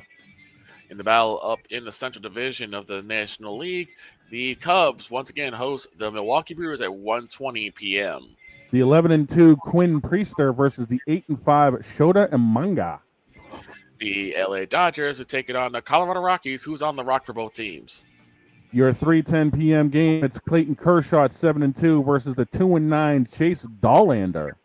The New York Mets at 3:05 p.m. are taking on the Washington Nationals, and that is in Washington. Who's on the bump? The 1-1 Sean Manaea versus the 5-12 Mackenzie Gore. The San Diego Padres host the San Francisco Giants at 3:10 p.m. Who's on the hill? The go-home game for both of these teams, it's the 1-9 Justin Verlander versus the 5-11 Dylan Cease. At 6:15 p.m., it's the war as old as time. The Hatfields and the McCoys. It's the New York Yankees hosting the Boston Red Sox. Who's on the hill for these teams, dog? In the rivalry that's older than Beauty and the Beast, it's Lucas Giolito for Boston at 8-2 versus the 1-1 Luis Gil for the Yankees. Go Gio! Hey Vic, you're muffled, dude. No, I'm not. You were for a second there, but I believe you were talking about the Astros and the Orioles at 7:15. It's the 3-1 Jason Alexander versus the 1-6 Brandon Young. And last but not least, the 6:35 nightcaps features the St. Louis Cardinals and the Tampa Bay Rays in Tampa. And the crazy thing is this game has been moved forward 2 days for some reason because of the series. It is going to be 11-6 Sonny Gray versus the 1-2 Joe Boyle. I'm wondering if it has anything to do with any weather that's going to be coming to since it is in Tampa. That is. Probably. I think that's the case. It probably is, but that's your matchups, that's your scores, and that is your Snowman SeatGeek scoreboard Cutie Queen update brought to you by SeatGeek. Whether you want to watch the Bulls, the Bears, the Blackhawks, even some good teams like the Niners and the Colts, whether you want to watch the Patriots or you want to watch a Blackpink concert, get your tickets from SeatGeek. Use the code Snowman for $20 off your first purchase. Come on, let it Brought go. to you by SeatGeek, where fans can fan. And no, Cutie Queen, I'm not letting it go. Bruh. well. Now that is out of the way, ladies and gentlemen, it is Thursday. Just a minute. I was literally in London this time last week. Like, come on, let it go. No, we can't. Too much fun. Do you really want us to promote a Taylor Swift concert around here? No, I'd rather promote Black. God no. God no. You know what? So you're telling me you guys would rather promote Blackpink? Yes. Why not? Mainly because of the fact that they're not getting shoved down our throats like Taylor Swift is. Yeah. Yeah. To wrap up the show, we bring in this guy. Let's do it. Passionate. Come after me. I'm a man. I'm 40.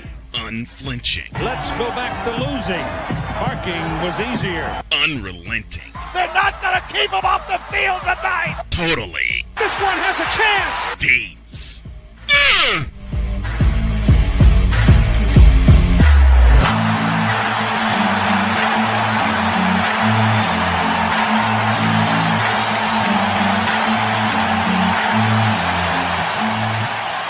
That's not just a murmur, that's a full-blown fibrillation. The holla calls for us all on a Thursday morning. It's my brother in the Cowboys Army, the Rational Cowboys. Yep, Chris Dietz. Why did you change the truck? Because I'm bringing up something. There we go. What's up, Dietz? What's up, Dietz? Hey, what's going on, guys? We're having fun here. I'm on campus today, and I'm probably going to be on campus next week. So we're having a blast getting everything set up. You said you had something special for us today, Dietz. What you got? I got a couple things special because, as always, I worked last night, so I listened to the show yesterday. Okay. And I got a little something for Snowman. I got to open the show here for Snowman. This is something that's never been said on this show before. Uh-oh. Good job, Kathy Engelberg. Your goal has been completed. I don't know why you've decided. I don't know why you've decided to destroy your league. But you accomplished it yesterday. You accomplished it yesterday, or a few days ago. You finally took out your last enemy. I mean, Caitlin Clark. You don't like her. You took her out. Sophie Cunningham came to Caitlin's defense. You took her out. Now you took her out. Yep. You're destroying your league at an epic rate. Congratulations. I used to think I agree. The worst commissioner in the world was Roger Goodell. Nope. And now Kathy Engelbert has Nope. completely leapfrogged that. Listen, Kathy y'all heard me go off on Kathy Engelbert yesterday. This is your bag. This is you dropping the How bag. many times? Listen, you watched the show yesterday, Deets. I know a lot of people did, and I got a lot of texts saying, good job with what I did yesterday. How many times did I pick up that little red bag that's under my desk? I'm not in my office today. And I said, this is your bag, Kathy Engelbert, and then dropped it. Huh? You can't make this stuff up. You really can't. Nope. Like you have Caitlin Clark. They don't want her to be the face of the league, so what do? They beat the crap out of her. Yep. And eventually injury gives way. Sophie Cunningham comes in. All right. So first strike, she defends Caitlin Clark. Yeah. Yep. Second strike, you have the one person in the entire WNBA. One, she was hit by one of the objects. When it was thrown on the court, it hit her. In Los Angeles. And you want to know what she did the next day? Went on a podcast and made fun of it and said, "This is a conversation I never thought I was going to have in my entire life." Right, but that's And I listened to that podcast and was cracking up. that's the thing. Though, Sophie completely no-sold it, and I thought that was the best way to handle it because if you make a big deal out of it, it only emboldens the people to keep doing it. Keep doing it.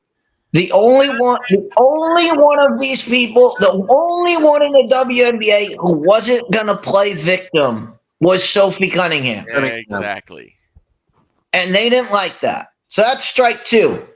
Strike three, she's the most attractive person in the WNBA. Understatement of the century. Understatement, indeed. So that was strike three. She had to go. And you're out. They had to get her out of there. Strike three and out. And now I'm at a point, and I never thought I'd say this aloud, but I've been hinting at it the last couple of times, and my frustration gave it away. I'm at a point right now where I'm pulling away. Well, I hate doing it. I think the problem is that the lack of promotion for other teams and other players. I mean, you don't really hear much about Kelsey Plum. We're finally getting more about Paige Beckers. We're getting a bit of Sabrina Ionescu, but it has been either And we lost these. We'll keep it going. But now it's been basically either Camp Caitlin or Camp Angel, and there's been no one else. Yeah. Now you see this concerted effort to kind of push Caitlin to the side and prop up Angel. Unfortunately, this has been their plan all along. Yeah, it has been. And I hate saying that. This has been their plan all along since Caitlin Clark set the league on fire last year and beat Angel 3 out of 4 times in the season series. Second point. Of those two, since they want to make it a 2-person league, fine. Let's look at it in that context. Who made the playoffs and who didn't? There you go. Okay, Engelbert didn't like that. And now you come to Caitlin's sophomore year, if you want to call it that, where they put together a team. Indiana did with trades and free agents and their draft. And they drafted a championship caliber squad, and yet one by one, as Playmaker said yesterday, they're dropping like flies. Yeah. They're dropping like flies. I mean, let's put it this way. Look at the fact, if you want to talk about promoting the league, look at who's on the cover of 2K26 and who isn't. Yeah. What does that say where this league is going? Yeah. I'll talk about that in a standalone video later. If I don't do it this weekend before Kansas State and Iowa State. And think about the other thing you guys talked about with the WNBA yesterday. You have one state that is women's basketball. That is women's basketball dominated. Yeah. Mm-hmm. You want to take that team and move them to a city where you're going to be sixth fiddle. Right. Yeah. What are we doing? Like, what are you trying to do? And there's another strike against Engelbert because 1 minute there's a deal in place, right, and the next minute there isn't. Now there's options. Let me highlight it the way Playmaker highlighted it earlier in the week. 1 minute there's a deal in place, and the next minute Engelbert comes out and says, now there's options. Right. And I borrow from the great Chris Dietz. What the hell are we doing? They don't. She does not know. She clearly does not know. I mean, you have. It's like bringing. It's like bringing Nasanji in to run the damn thing. Oh my God! It's like bringing the sun. Shane, you're gonna hate me for this joke, but I'll make it anyway. It's like bringing Nasanji in to run the Patriots. Oh hell no! Dog would gladly drown Gillette Stadium in mustard if that happened. Ninja Sanji coming in to run the Patriots. There's the name I'm looking for. I keep pronouncing it wrong. I'm sorry. Ninja Sanji coming in to run the Patriots. Boss man, with all due respect. Shut up, bitch!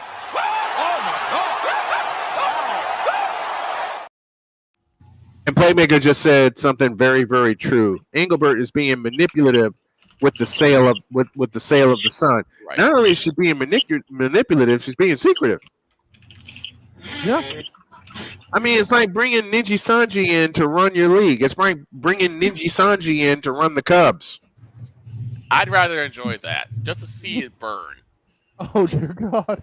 And I hate to make this joke for Pizzle, but I'll do it anyway, and I mean this in fun. It's like bringing Ninja Sanji in to run the Florida Panthers. Back-to-back Stanley Cup champs. And I don't want to see that. Man, okay. that caused Brad Marchand to leave and come back to Boston. Wait a minute. Do that. We need Brad Marchand back. You ain't getting Marchand back. I was going to say that's not happening. You ain't getting Marchand back. Sorry. We want Marchand back, damn it. No. It's like the ownership. It's like bringing Ninja. It's like, I'll take a shot at my own team. It's like bringing Ninja Sanji in to run the 49ers. Right. Oh, they'd be. Oh my God. If Ninja Sanji ever comes in to run my 49ers, can I get the Bishop Bowl? Can I get Bishop Bullwinkle, please? Hang on a second. I'm gonna have to change trucks. You got me floating between two different trucks here, man. You got me floating between two different trucks. Hang on a second here. You're gonna have to do it because I can't flip between them now. Why can't you flip between the trucks? Because I'm trying and I can't. Why not? Hang on a second. And we lost. That's the other reason. I had that. Him. I had that. There we go. First of all, let me handle the flipping. You want a Bullwinkle? Here's your Bullwinkle. Woo! Hell no. To the no, no, no. Hell to the no. Hell to the no. To the no, no, no. There you go. Move on, please. All right, what else you got for us, Dietz? But Dietz, thank you for pointing all this out. It's the only thing that makes sense. Like the only thing that makes sense is that this was planned from the start. Right. I believe it. Like and if this wasn't the plan, then this is the most disastrous failure that we've seen in like 3 months' time. It's a disaster. Like all of this stuff could not have happened in a row. It could not be more disastrous. I hate to say it, but it's almost as if Kathy Engelbert's been taking lessons from this clown. No, I honestly think Kathy Engelbert is far worse than even Gerald is. I mean, yes, he's made bowhead moves, but I don't think he's ever made a and also Engelbert has effed around so much. There's a pending strike or labor stoppage. Yep. Facing the W. And they're supposed to be on the verge of money. That was my second point. That was actually my initial point before I heard all the other stuff. When I saw Sophie Cunningham go down, I wanted to come on here and say to the WNBA PA, hire me. I will represent you. This is the easiest case in the entire world to be like, the commissioner of our league and the league office does not care about the player. She does not care. She doesn't. They don't. She's. I don't think she's ever cared about them. She's worse than Adam Silver. Oh, now that's saying something. Well, that's the next step of this. She's Gary Bettman. The WNBA. We need to even stop going after Kathy Engelberg and go right to the money, because we know the NBA fronts. The NBA is fronting all the money. Yes. So we need to go collective shout on this thing and go to the payment processor. That's the NBA. The NBA needs to step in and say, get your house in order. We're not giving you any more money. Right. Because this can't last. They'll get that uproar afterward of why they're not supporting the women. Yeah, well, that's why the NBA is like continuously funneling money, because it's like, if we don't, we're gonna get hit with even bigger backlash. So there's all of that. So, but with all of that news that is, depressing as all hell, we have week 0 this weekend. Yes, we do. I have two matchups on my calendar. Week 0. First of all, as much as week 0 is like my dress rehearsal for the college football season. Week 0 is like my dress rehearsal. Who came up with week 0 anyway? ESPN did like 3 years ago. Yep, I thought so. Okay. The mouse. Okay. The mouse said it again. That's all I need to know. I touched on this on Monday, Mm-hmm. but you have two of the greatest spots in college football. Manhattan, Kansas, and as I call it, the department store in Ames, Iowa. And I've been in that stadium. Two of the greatest venues that you have. Jack Trice Stadium, Ames, Iowa, and you're sending them to Ireland. And you send these two teams to Iowa. You don't want to have it on campus for some god awful crazy reason. You send them to Ireland. For what? It makes absolutely zero sense. None. You have Kansas State, who plays. If you look at their schedule this year, they play 10 Big 12 teams. Mm-hmm. You want to know how many? You want to know how many Big 12 teams Iowa State plays? 1. 9. 9. Oh wow. Wait. Now, Jen, I know you're not a college football person, but Jen, I know you can tell me 10 and 9 are not the same number. No, they're not. There's your confirmation, Deeds. You cannot have a conference where teams play more games than other teams. That can't happen. Somebody messed up. I borrowed the great Chris Dietz. What the hell are we doing? That's always the $1 million question. What the hell are we doing? So I'm guessing either one of these. I'm guessing what they're just going to do is take 9 games from Kansas State and just say, all right, these are the 9 we're counting. I don't. Or they have a mulligan on their schedule. Like, how does that work? You can't do that. I thought, well, growing up, I remember every team playing the same number of conference games. Right. Okay, so Kansas State is playing 10 conference games, and Iowa State's playing 9. What is wrong with this picture? There's something's not just you can't make this stuff up. I'm looking at the schedule, I'm counting the games. I'm like, how is this going to work? How are we going to do this? Like, somebody and I always ask that, but how does this happen? Like, somebody's got to be looking at this and be like, what are we doing? Oh man, you know what we're gonna do? We're gonna have ourselves a little fun. And I kind of loaded something here. Oh no! Go ahead. Just a minute. I kind of loaded something here, and since I didn't get a chance to complete it, I'll do this one live. It's time for our first ever edition of Predictions. Should it go wrong? Yeah. Oh, there goes my notebook already. Let's do it, dog. Take us through the picks. All right, we got 10 games on the docket between week 0 and week 1. So let's kick it off with 10. Let's kick it off with the game that the boss man's going to be covering from Ireland. It's going to be number 22 Iowa State, number 17 Kansas State. K-State's favored by 3. The over/under is set at 49.5. Rip it and click it. Who's doing what?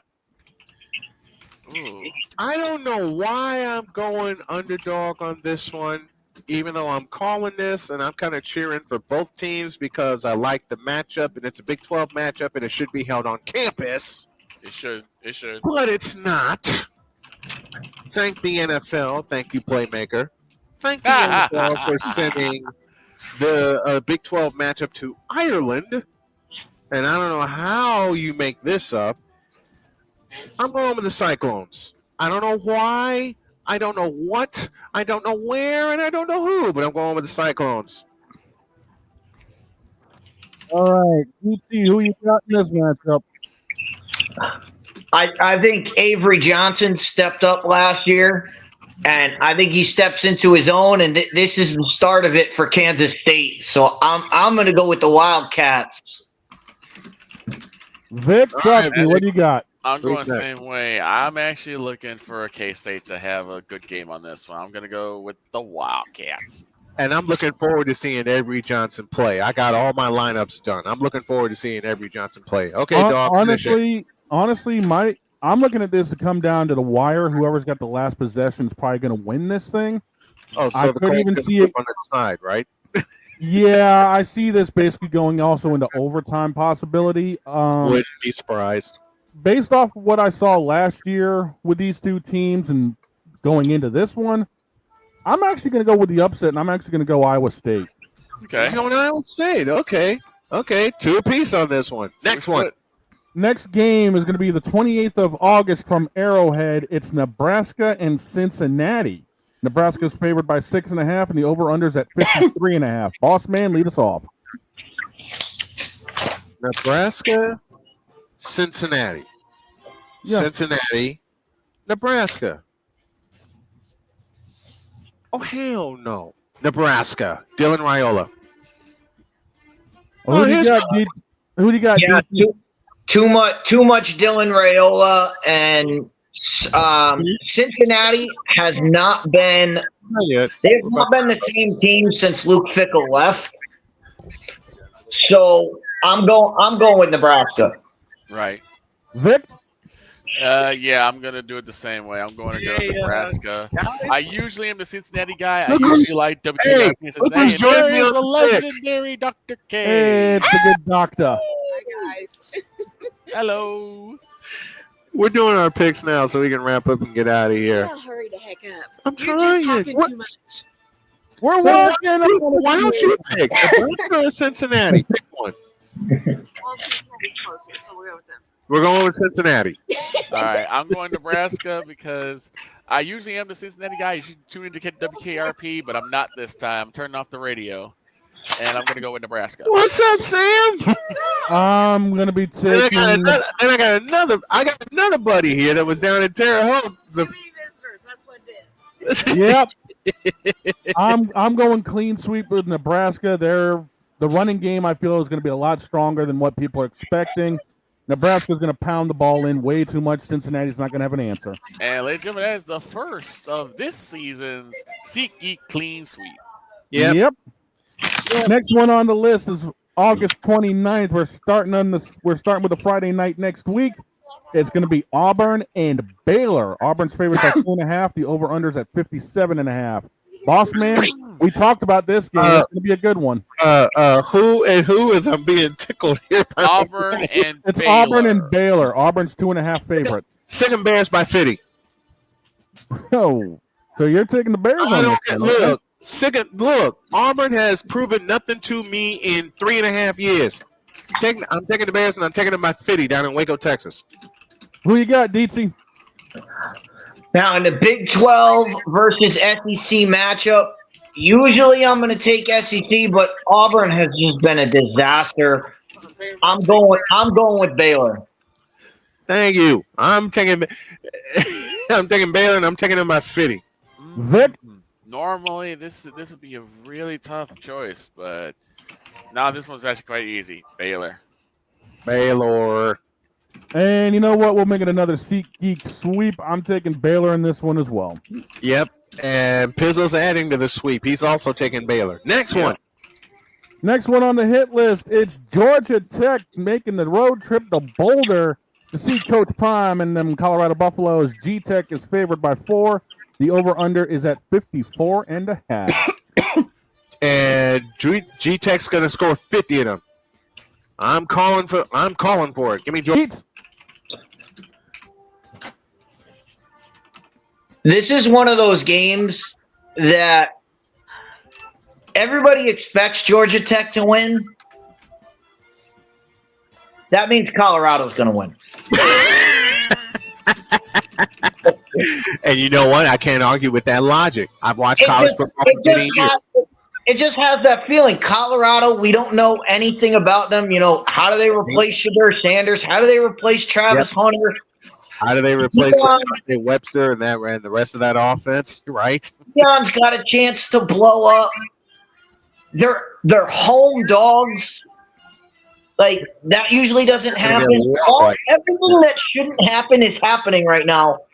So I'm going to go with what shouldn't happen, and that's Colorado with the upset. Not at home. Nope. What you got? I ain't having it. I'm going the same way as Deets. This is a game that Georgia Tech would win, but I already said that this is going to be the game to test of, was it really, Shedeur? Was it someone else? Was it Travis Hunter? Yep. We're going to find out what Colorado is really made of, sans, the groups that had already left. I'm going with Colorado. It might be an upset, but I'm taking it. Hey, as a dog, I'm a fan of upsets myself. I got Colorado, but this is going to be one of those last possession games, I feel. And I wouldn't be surprised. It's in Boulder, Colorado. Next one. Next one on the hit list is one of our Saturday games on the 30th. It's number 1 Texas, number 3 Ohio State. Ohio State's favored by 2, and the over-under's at 47.5. And the boss man saying, hook 'em horns. I'm going with horns. I don't know why. I mean, I've seen this play out before. I've seen it play out before in 2005 when you had Texas and Ohio State play in Columbus. Don't ask me why. Don't ask me a rhyme or a reason, but I'm going with Texas. I'm going with the top-ranked horns. Deeds? The last time a big conference team came into Columbus, they planted the flag in the middle of the yard. If Ohio State cannot defend Columbus, if they can't defend it again, we need to start worrying about what's going on in the Buckeye State. I'm taking Ohio State to win at home. Vic? I'm not only going to take – and, Matt, let me make this a double play. Let me make this a double play. I'm not only going to take Texas to cover, I'm going to take them to win. This is gonna be a tough one because I love the Longhorns, but I'm not betting against the champs. I'm going with OSU. What is it we often say around here? To beat the champs, you must beat the champs. Woo! And you know what? Not today. Not today, Bubba. Give me Ohio State in a barn burner. Yep. Oh, it's going down to the last possession. I'm not saying this is going to be a blowout by any. This will be not only the first. As a matter of fact, I will say this: given these two teams, and given the fact that Ohio State's the defending champions, this will be not only the first of two, but maybe three. This is probably going to come down to a walk-off 48-yarder. Yeah, that wouldn't surprise me either. But and Ohio State has, and listen to what Deep says. Ohio State has more to lose. Yes, they do. Ohio State has more to lose. We got 5 minutes left. We got 5 minutes left. Next one on the left. hit list. It's number 9 LSU going down to Death Valley to see number 4 Clemson. Clemson's favored by 4. The over/under's at 57.5. Boss man, hit it. It's in Death Valley. I'm going with Clemson. Deets. I'm going to take the Tigers. Oh wait. Yeah. I'm gonna take the team that plays in Death Valley. Oh wait, they both good. This game, there's so much in this game. I got caught too. I was like, wait a minute, aren't they? Yeah. I knew Deets would make both of those. I'm going with Clemson at home. Yeah, I'm usually an LSU guy because that was the one school I was going to go to, but yeah, I'm going with Clemson. Clemson, I think, has done more. Clemson sets the tone for their season, beats LSU, and LSU is left scratching their head wondering what's going to happen when they drop out of the top 20. Pizzle's picks go Baylor, Georgia Tech, Texas, and he's taking LSU. He's taking the LSU for the road victory Tigers in Clemson, South Carolina. Next game on the hit list to wrap up the Saturday slate is going to be Cal and Oregon State. Oregon State's favored by 3. The over/under's at 50.5. Boss. Oh, geez, Louise. Why'd you pick this game of suckitude on the list? Give me the spread again. It's Cal and Oregon. The Oregon's favored by 3, over/under 50.5. I'm going Oregon State to cover and to win. Deets? Yeah, the transfer portal decimated Cal. I'm going with Oregon State. Vic? I'm going same Oregon State.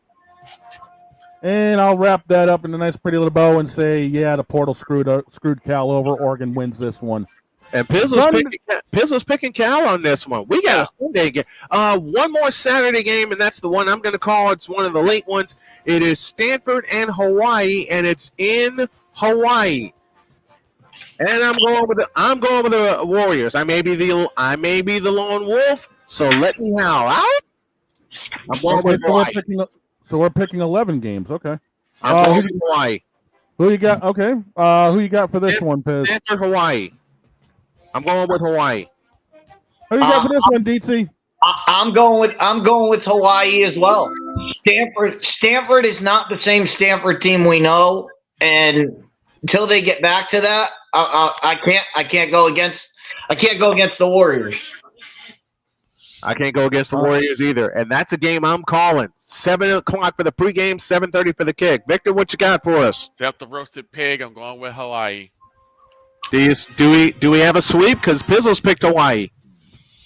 Yeah, I'll take it. Hawaii's favored by 2.5, and the over/under was at 50.5. I'm looking this up right now, and that will wrap that one up.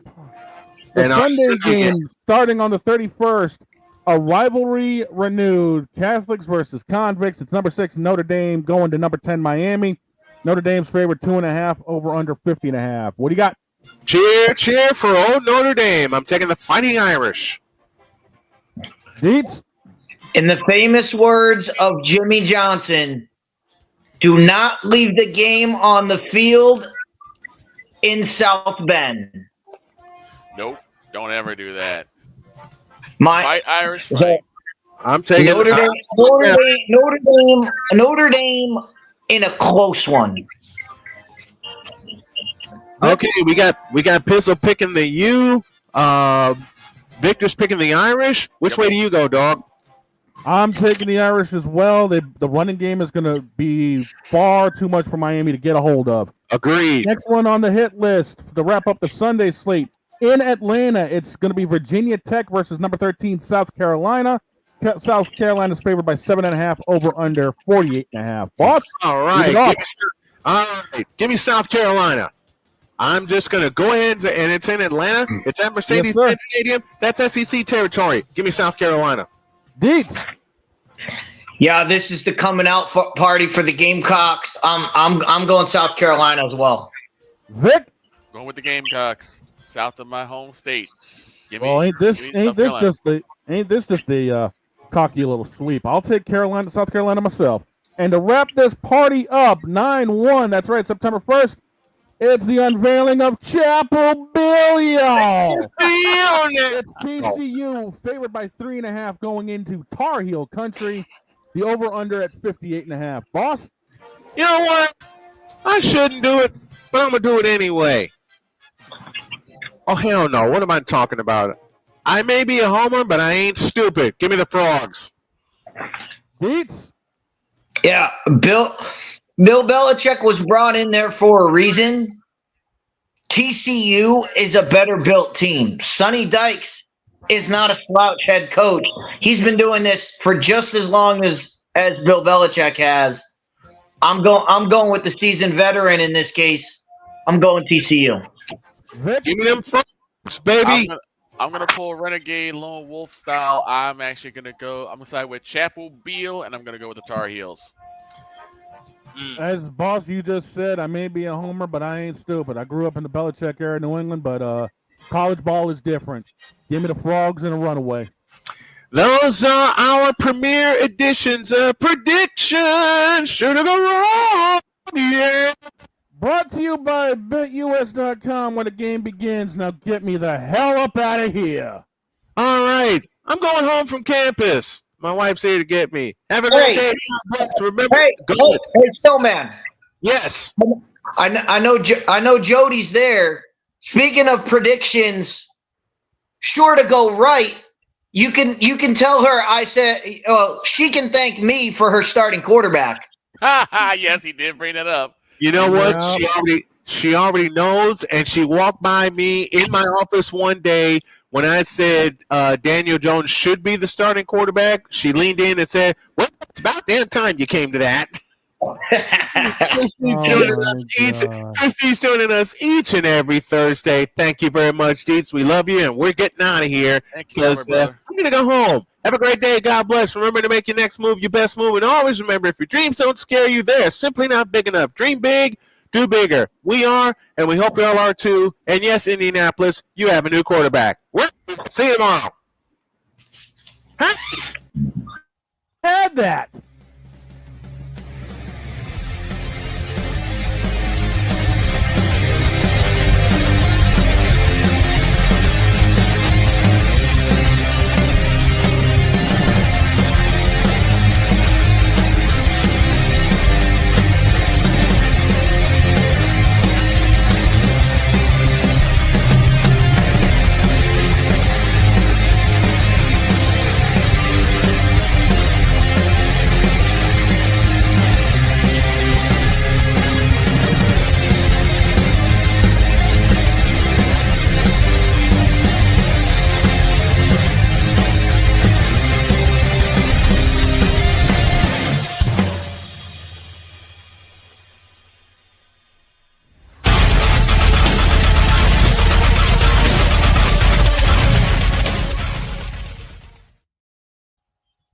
Why did we not have a good day yesterday?